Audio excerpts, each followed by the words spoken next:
Hey guys, this is Nesi. Today we're going to be talking about the top 5 mistakes new crafters make. Fixing some of these mistakes will help you save gil, others will help you make more gil, and some are just quality of life. Number 1 will help you make a lot more gil, and also help the community as a whole. Let's get started.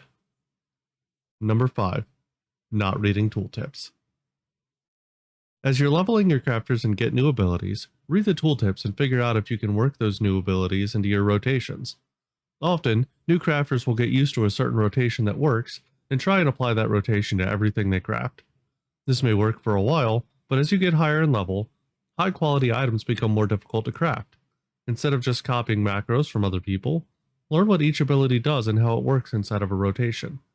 Understanding what your abilities do will make it much easier to recover a craft from a mistake and help you optimize your rotations later on to be more efficient and take less time. Number 4. Overspending on materials. The majority of materials can be gathered or purchased from various currencies. There are instances where the cost of materials will still net you a profit, but there are also many instances where purchasing the materials would cost more than the cost of the completed item. Do your homework and check for profit margins before purchasing materials.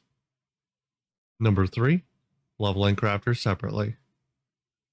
Many new crafters think it's better to focus on one class at a time, or think they're just going to level one crafter.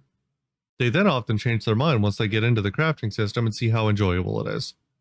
The crafting classes in Final Fantasy XIV are very reliant on each other, often requiring pre-crafts from other classes. Additionally, keeping the different crafting classes close together drastically reduces inventory bloat from having to keep multiple gear sets for each class. Number 2. Not focusing on specific markets. The best way to make money is to pick 2 or 3 specific markets and sell items in that market. A lot of new crafters try to make too many different things. Some sell, some don't, and they get discouraged when they don't see a large influx of gil. Find a few items that sell frequently and sell those. Number 1. Substantial undercutting. This is a big pet peeve for a lot of crafters. There is no need to undercut in Final Fantasy XIV. Your items will sell, but it takes patience. Undercutting by thousands only drives the market price down, causing everyone to lose out on potential profits.